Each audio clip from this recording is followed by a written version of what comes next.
अस्सलाम वालेकुम दोस्तों, मैं हूं ज़िशान अली और पिक्टोग्राम चैनल पे आपको खुशामदीद कहता हूं। आज हम स्टार्ट कर रहे हैं कोरल ड्रा का ट्यूटोरियल। कोरल ड्रा क्या है, मैं अगर आपको इसका एक बेसिक और एक ब्रीफ सा इंट्रो आपको बताऊं तो इसमें हम visiting card, logo designing, pamphlet, brochure, PDF catalogue, sublimation जो प्रिंटिंग के डिज़ाइन है, ऑफसेट प्रिंटिंग के जो डिज़ाइन है वो सब इसमें ही डिज़ाइन किए जाते हैं कोरल ड्रा में। तो इस लिहाज से ये बहुत इंटरेस्टिंग भी है और इसका स्कोप भी काफ़ी वसी है, काफ़ी वास्ट स्कोप है इसका। इसकी एग्जांपल आप इस तरह ले लें कि आजकल जिस तरह जो भी बिज़नेस है उसे डिजिटल मार्केटिंग की ज़रूरत होती है। डिजिटल मार्केटिंग के लिए जो आप पोस्ट बनाते हैं उसके लिए आपको कोरल ड्रा की ज़रूरत पड़ती है, क्योंकि इसमें बेशुमार ऑप्शंस हैं। उन ऑप्शंस का फ़ायदा उठा के आप एक बहुत क्रिएटिव और अट्रैक्टिव किस्म की पोस्ट तैयार कर सकते हैं, चाहे वो वेबसाइट के बैनर हों या आप इस तरह कोई ऐड चलाने के लिए इंस्टाग्राम फेसबुक पे ऐड चलाने के लिए जो आप पोस्ट तैयार करते हैं। तो उस हवाले से ये काफ़ी इंटरेस्टिंग और काफ़ी इजी भी है। मतलब इसका थोड़ा सा वर्क स्पेस जो है वो देखने में लगती है थोड़ी सी मतलब कंफ्यूजिंग टाइप की लगती है, उसमें टूल बार और ऑप्शंस काफ़ी ज़्यादा हैं। लेकिन जब हम उन्हें पिक करते हैं एक एक करके, हम उन्हें स्टार्ट करेंगे बेसिक लेवल से, ताकि मैं अभी आपको इजीली समझा सकूं और आप इजीली उन चीज़ों को पिक कर सकें। तो जो भी वीडियो आती जाएगी, हर वीडियो के बाद आपने ट्रेनिंग और उसकी जो प्रैक्टिस है वो लाजमी करनी है, क्योंकि जितनी ज़्यादा प्रैक्टिस करेंगे उतना ही ज़्यादा उसके ऊपर यूज़ टू होते जाएंगे। जैसे ही हम कोरल ड्रा ओपन करेंगे तो इस तरह हमारे सामने इसका इंटरफेस आ जाएगा। इसमें ये आपको पूछ रहा है कि new document, new from template, open recent और ओपन अदर। न्यू डॉक्यूमेंट जब हम करेंगे तो वो तो एक न्यू और फ्रेश डॉक्यूमेंट हमारे सामने आ जाएगा, विज शो हो जाएगा। न्यू फ्रॉम टेम्पलेट है, इसमें इसने ना कुछ बाय डिफ़ॉल्ट कुछ टेम्पलेट रखे हुए हैं, लिमिटेड से टेम्पलेट हैं। अगर आप उन्हें यूज़ करके कुछ डिज़ाइन करना चाहते हैं तो उसकी भी ऑप्शन है। ओपन रिसेंट ये वो काम है जो मैंने रिसेंटली अभी किए हुए हैं। देखें, ये लेटर हेड कुछ डिज़ाइन है, ग्लव्स की कैटलॉग है, इनवॉइसेस, और ये कुछ कराटे का जो मॉकअप है इधर आप देखेंगे तो आपको ये शो भी कर रहा है थोड़ा सा उसका, ये कैटलॉग वगैरह। ये चीज़ें हमने इसके ऊपर अभी काम किया हुआ है ऑलरेडी। तो वो कह रहा है कि आपने क्या है, ये अपने कोई रिसेंट प्रोजेक्ट ओपन करना है या फिर किसी और जगह पे आपने कुछ सेव किया है तो उसके लिए ओपन अदर। अभी हम करते हैं इसे न्यू डॉक्यूमेंट। जब न्यू डॉक्यूमेंट करेंगे तो हमारे सामने ना एक डायलॉग बॉक्स ओपन हो जाएगा। इसमें वो हमें पूछ रहा है इसका नाम क्या रखना है, हम इधर लिख लेते हैं टेस्ट। उसके बाद वो पूछ रहा है कि साइज़ आपने इसका मैं अभी आपको बताता हूँ प्रीसेट डेस्टिनेशन का साइज़। अब यहाँ पर आप A4 A0 से लेके A6 तक है, फिर A3 एक्सटेंशन, ये डिफरेंट है, बिजनेस कार्ड है, C3 C4, जो आपके डॉक्यूमेंट जो आपको रिक्वायर्ड है, लीगल लेटर, वो आप इधर से चूज़ कर सकते हैं। इन्वेलप के साइज़ है, कुछ वेबसाइट के बैनर भी होंगे, ये देखें उसने साथ उसकी जो है ना वो साइज़ भी मेंशन किया हुआ है कि कौन सा साइज़ आपको चाहिए। हम इसे रखते हैं A4 के ऊपर ही। अब वो उसकी A4 की जो बाय डिफ़ॉल्ट विड्थ है ना और हाइट है वो है 210 बाई 297 मिलीमीटर्स। अब ये जो साइज़ है ना, कुछ लोग जो है वो इंचज़ के ऊपर काम करते हैं, कुछ सीएम के ऊपर, सेंटीमीटर के ऊपर काम करते हैं। ये अब आपका अपना ईज़ ऑफ माइंड है, आप क्या इसे मतलब चूज़ करते हैं। हाँ, यहाँ पे जो है ना हम ज़्यादातर इंचज़ के ऊपर ही काम करते हैं, सारे जो साइज़ है वो इंचज़ पर ही हम लगाते हैं। तो मैं इसे इंचज़ पर रखता हूँ। कितने पेजेस आपको चाहिए, आप 2 कर लें, 3, जितने भी आपको पेजेस चाहिए आप वो कर सकते हैं। लेकिन ये जो सेटिंग मैं आपको बता रहा हूँ, ये जब हम डॉक्यूमेंट के अंदर जाएंगे उधर से भी हम चेंज कर सकते हैं। फॉर एग्जांपल मैं अभी यहाँ पे कुछ भी चेंज नहीं करता, मैं ओके कर देता हूँ। तो ये जब हमारा डॉक्यूमेंट ओपन हो जाएगा हम उधर भी ये सारी सेटिंग कर सकते हैं। लेकिन बताना इसलिए ज़रूरी होता है कि आपको हर चीज़ का कुछ पता हो, ब्रीफ इंट्रो आपके पास ज़रूर हो हर चीज़ का। अब यहाँ पे आप प्राइमरी कलर मोड, ये है CMYK। हमारे ना इधर ज़्यादा जो प्रिंटिंग जो 4 कलर जिसे हम कहते हैं मशीनें जो हैं वो CMYK के ऊपर ही चलती हैं। RGB कहते हैं रेड ग्रीन ब्लू, मतलब एक ऐसी मशीन है जिसने सिर्फ रेड ग्रीन और ब्लू इधर इनको ही मिक्स करके उसने कलर बनाना होता है। अगर RGB है तो हमने इसे RGB करना है। ज़्यादातर CMYK होते हैं, ये होता है सियान, मजेंडा, येलो, ब्लैक। हमने इसको ओके कर देना है। उसके बाद यहाँ पर है रेजोल्यूशन। स्टैंडर्ड जो रेजोल्यूशन है ना वो होती है 300 DPI मतलब डॉट्स पर इंच। अगर हम कुछ बहुत बड़ा पोस्टर बना रहे हैं, फॉर एग्जांपल जिस तरह रोड्स के ऊपर आपने देखे होंगे साइन बोर्ड जो लगे होते हैं, उसके लिए ज़ाहिर है 300 इज़ नॉट इनफ। उसके लिए आपको चाहिए होगी तकरीबन 1200 या 600 DPI। तो उससे यह है कि फ़ाइल का साइज़ बहुत बड़ा हो जाता है, लेकिन उसकी जो रेजोल्यूशन है वो भी परफेक्ट आती है। तो हम इसे 300 पर ही रखते हैं। ये जो प्रीव्यू मोड है इसे आपने ऐसे ही रहने देना। ये मतलब वो जो ऑप्शंस वगैरह है ना वो उसका कह रहा है कि इन्हांस्ड करके। अच्छा, अब ये जो प्रीसेट डेस्टिनेशन है ना, आप यहाँ पे जो भी आपने फॉर एग्जांपल आप कहते हैं यार मैं जब भी मेरा डॉक्यूमेंट ओपन हो वो A4 के ऊपर ओपन हो, वो पोर्ट्रेट मोड हो, ये देखिए ये है पोर्ट्रेट और लैंडस्केप। अगर आप कहते हैं कि आपका डॉक्यूमेंट लैंडस्केप की तरह ओपन हो लैंडस्केप मोड में, तो आप इसके ऊपर क्लिक कर लें। तो आप ये जो भी आपने सेटिंग चेंज किया ना, आप कहते हैं यार जब भी मेरा डॉक्यूमेंट ओपन हो वो उस तरह ओपन हो, तो आप इसको सेव कर सकते हैं। प्रीसेट डेस्टिनेशन आप सारी सेटिंग्स चेंज करें, उसके बाद सेव के ऊपर क्लिक करके आप नाम लिख लें, for example test project, test PR मैं शॉर्ट में लिख देता हूँ। अब क्या होगा, मैं फॉर एग्जांपल ये कुछ भी चेंज करता हूँ, ये देखिए मैं ऐसे ही आपको एक बताने के लिए कर रहा हूँ। आप यहाँ पे जाके ना, यहाँ पे टेस्ट PR जो आपने रखा है ना वो रखेंगे, तो वो सारी सेटिंग वो आपकी जो आपने चूज़ की है वो बाय डिफ़ॉल्ट आ जाएंगी। ठीक है, इसके बाद आप इसे ओके करें।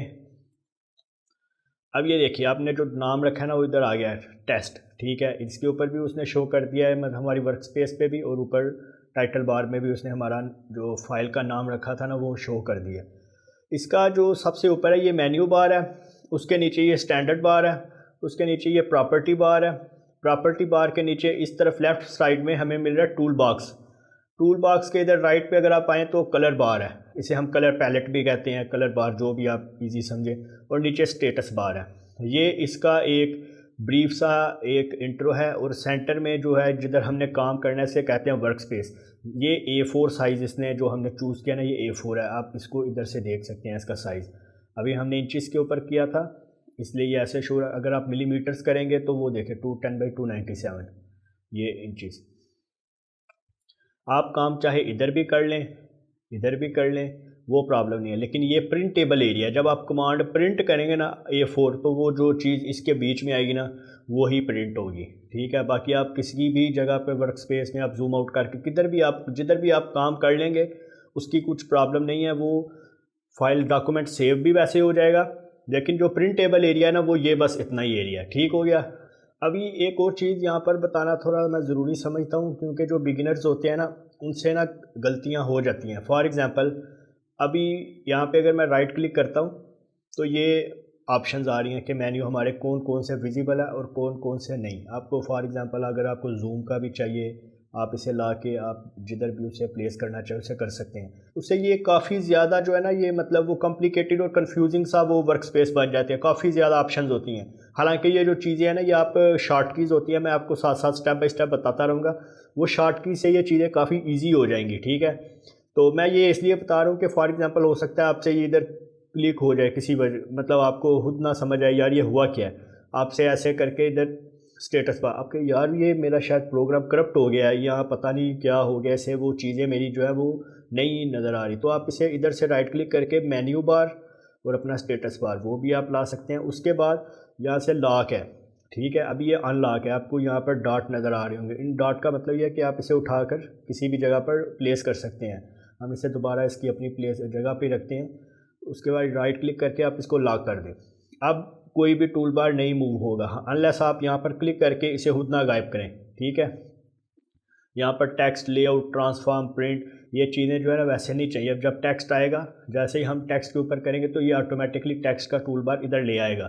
तो इसलिए ये जो जितना इसका वर्क स्पेस है बाय डिफ़ॉल्ट ये मतलब इनफ है, मोर देन इनफ है, मतलब आपको और किसी चीज़ की ज़रूरत नहीं पड़ेगी। एक और बात मैं आपको बताना चाहूँगा, क्योंकि ये हम बिगिनिंग से शुरू कर रहे हैं, बिल्कुल बेसिक से मैं आपको बता रहा हूँ। अगर आपसे कोरल ड्रा इंस्टॉल नहीं हो रहा तो मैं अपना इंस्टाग्राम का जो मेरा लिंक है, जो हैंडल है इंस्टाग्राम का, वो मैं मेंशन कर दूंगा स्क्रीन के नीचे। तो आप मेरे साथ उस इंस्टाग्राम पर रब्ता कर लें, तो मैं आपको इसका थोड़ा मेथड बता दूंगा। मैंने मैसेज सेव किया हुआ है उसका, हो सकता है मैं आपको लिंक भी सेंड कर दूँ फाइल का। अब नेक्स्ट जो स्टेप है वो हम करते हैं, कुछ शेप्स ड्रा करते हैं। अभी जो हमारी सबसे पहली जो क्लास है वो है पिक टूल के रिलेटेड। ये देखिए ये पिक जो फर्स्ट ऑप्शन है ये फ्री हैंड पिक है, और एक फ्री ट्रांसफॉर्म है। मैं इसके बारे में भी आपको बताता हूँ, लेकिन जो जनरली जो ज़्यादा यूज़ होता है वो है first option pick. Pick tool इसे हम कहते हैं। मैं कुछ शेप्स ऐसे ही ड्रा करता हूँ। पिक टूल का काम ये है कि हम किसी भी ऑब्जेक्ट के ऊपर क्लिक करेंगे तो आपको ये डॉट्स नज़र आने शुरू हो जाएंगे। इसका मतलब ये सिलेक्ट हो गया, हम इसके ऊपर काम कर सकते हैं, इसको कलर कर सकते हैं, इसको रीसाइज कर सकते हैं।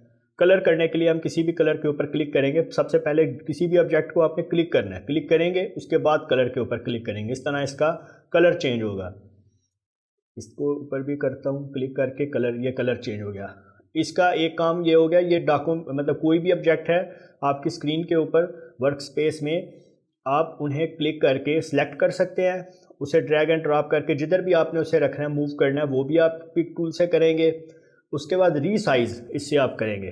फॉर एग्जांपल मैं इसके कॉर्नर पे आप देखूंगा, आप कर्सर लेके आएँ तो आप देखेंगे कि वो उसकी ना शेप चेंज हो रही है कर्सर की, वो एक एरो बन गया, डबल साइडेड एरो। इससे क्या होता है, मैं यहाँ तो इसको अंदर लेकर जाऊँगा तो ये छोटा हो जाएगा, इसका जो मतलब हॉरिजॉन्टल वर्टिकल दोनों तरफ से वो इक्वल उसको छोटा करेगा जो उसकी साइज़ है। अगर मैं बाहर की तरफ लेके आऊँगा तो वो उसे बाहर करेगा, बड़ा कर देगा। अब ये तो हो गया मैंने कॉर्नर से, किसी भी कॉर्नर से आप करेंगे वो बिल्कुल उसे बराबर उसी हिसाब से बड़ा और छोटा करेगा, उसके साइज़ को चेंज करेगा, रीसाइज करेगा। अगर मैं सेंटर के ऊपर आता हूँ, ये देखिए सेंटर के डॉट के ऊपर क्लिक करके ड्रैग एंड ड्रॉप करता हूँ तो वो सिर्फ उसी एक पर्टिकुलर डायमेंशन से उसको बड़ा या छोटा करेगा, उसको रीसाइज करेगा। ये देखिए अगर मुझे ये चाहिए था इतना, मैंने उधर छोड़ दिया कर्सर और वो हो गया। अब मैं इसको इधर क्लिक करता हूँ, ड्रैग एंड ड्रॉप करना मतलब क्लिक करके पकड़ के रखना है और आगे जाके उसको छोड़ देना है, इसको हम कहते हैं ड्रैग एंड ड्रॉप। मैं थोड़ा इसलिए ज़रा इलेबोरेट कर रहा हूँ, हो सकता है कुछ लोग मतलब वो बिल्कुल बेसिक हों, बेसिक कंप्यूटर के बाद वो ये देख रहे हो, तो इसलिए अगर आपको इन चीज़ों का पता है तो वो आप इग्नोर कर दीजिएगा। ठीक हो गया ये।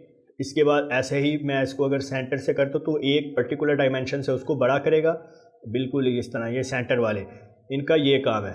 अब मैंने आपको ये बताया पिक टूल से हम सेलेक्ट करेंगे, उसके बाद कलर करेंगे, उसके बाद कॉर्नर से रीसाइज करेंगे और सेंटर से भी रीसाइज करेंगे, और मैंने आपको बताया कि ड्रैग एंड ड्रॉप करके इन्हें मूव करेंगे। पिक टूल का एक और काम है, इसके ऊपर मैं क्लिक करता हूँ और सेंटर के ऊपर दोबारा क्लिक करूँगा तो आप देखेंगे वो कर्सर सारे चेंज हो गए हैं, टू साइडेड एरो में वो चेंज हो गया है। अब मैं किसी भी कॉर्नर वाले कर्सर के ऊपर क्लिक करके ड्रैग एंड ड्रॉप करता हूँ, जिधर भी मैं छोड़ूंगा उधर वो रोटेट हो जाएगा। ये देखिए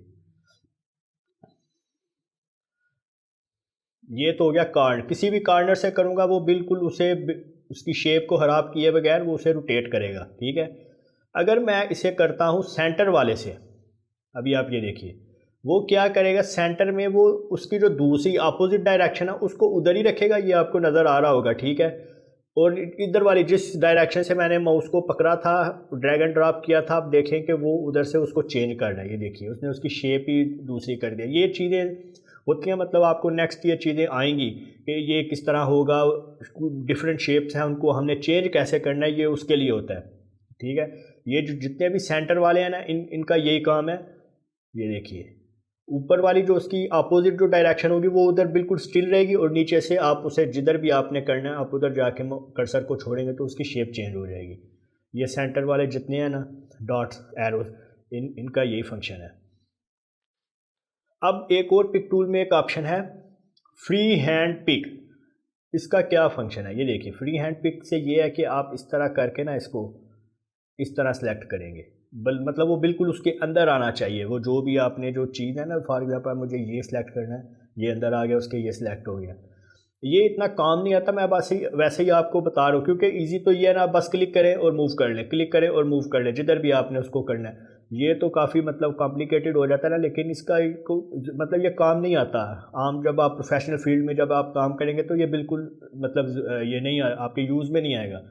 अब इसमें एक और टूल है फ्री ट्रांसफॉर्म, ये भी काम नहीं आता मैं, लेकिन अब मेरा काम है आपको एक बेसिक उसका सारा बता दूं कि किस तरह है। फॉर एग्जांपल अब ये देखिए मैं एक बराबर की एक शेप ड्रा करता हूँ, फिलहाल मैं इनको डिलीट कर देता हूँ।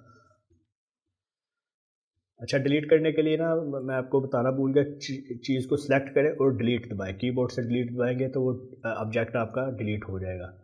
अब ये देखिए ये मैंने एक ऑब्जेक्ट ड्रा किया, उसके बाद इधर से मैं फ्री ट्रांसफॉर्म पे आता हूँ। इसका काम क्या है ये देखिए, मतलब आप ड्रैग एंड ड्रॉप करके जिधर जो भी आपको जिस तरह आपको शेप चाहिए आप उधर जाके कर्सर को छोड़ेंगे तो वो वैसे हो जाएगा। ये देखिए ठीक हो गया।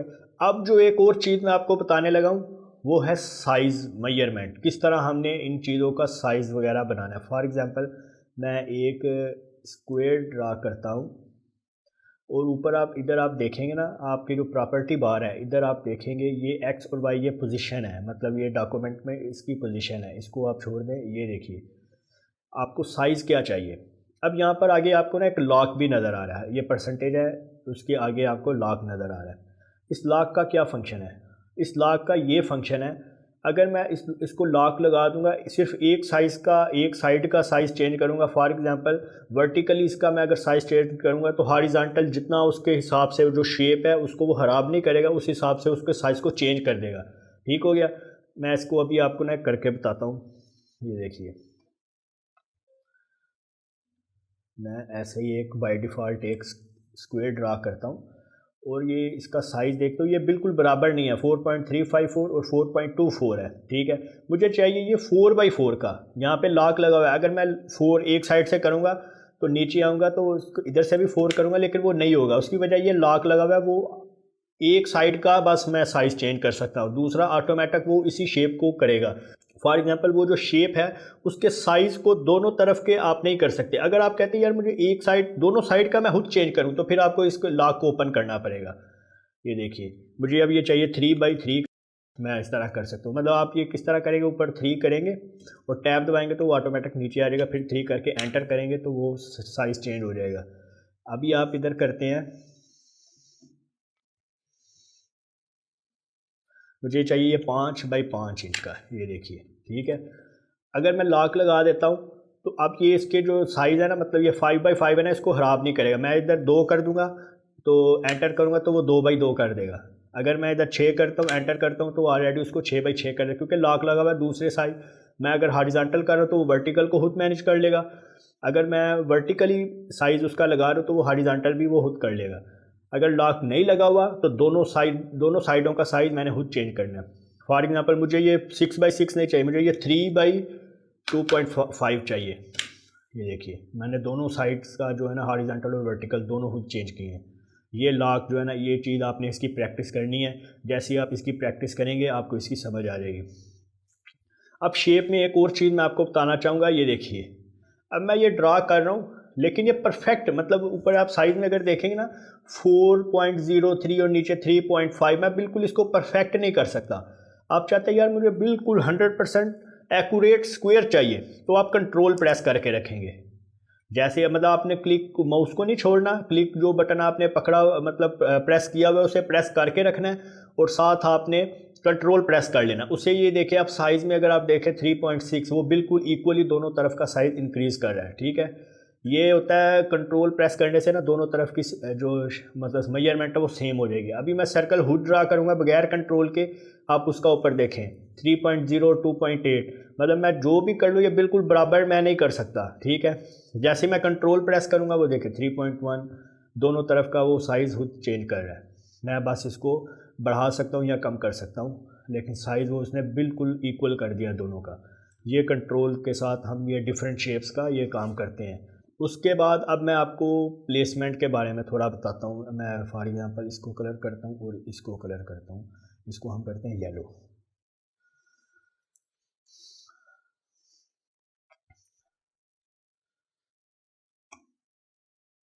इस तरह करते हैं, चले। अब मैं कहता हूँ यार यहाँ पर जो येलो कलर है, ये येलो जो मैंने बॉक्स बनाया है, स्क्वायर बनाया, वो ऊपर आए और ये जो हमारा रेड जो सर्कल है वो नीचे चला जाए। इसका तरीक़ेकार ये है, मैं इसके ऊपर क्लिक करूँगा, सर्कल के ऊपर वो सिलेक्ट हो जाएगा, shift plus page down press करूँगा तो वो नीचे चला जाएगा। अगर किसी चीज़ को ऑब्जेक्ट को आपने ऊपर लाना तो शिफ्ट प्लस पेज अप। ठीक है, ये चीज़ आपने याद रखनी है, shift page up shift page down. और इसमें एक और भी होता है control page up control page down, उसकी भी मैं आपको एक एग्जांपल बताता हूँ। ये देखिए, एक हम एक और ऑब्जेक्ट ऊपर बनाते हैं, मैं कंट्रोल पेज डाउन करता हूँ। अब ये आप गौर करेंगे, मैंने इसको कंट्रोल पेज डाउन किया तो वो उसने येलो के तो पीछे ले गया लेकिन रेड के पीछे नहीं लेके गया। उसका ये है control page up control page down का क्या फंक्शन है, वो कंट्रोल जब हम प्रेस करेंगे तो एक एक शेप पीछे जाएगा। मतलब 4-5 शेप हमने ऊपर नीचे रखी हुई हैं।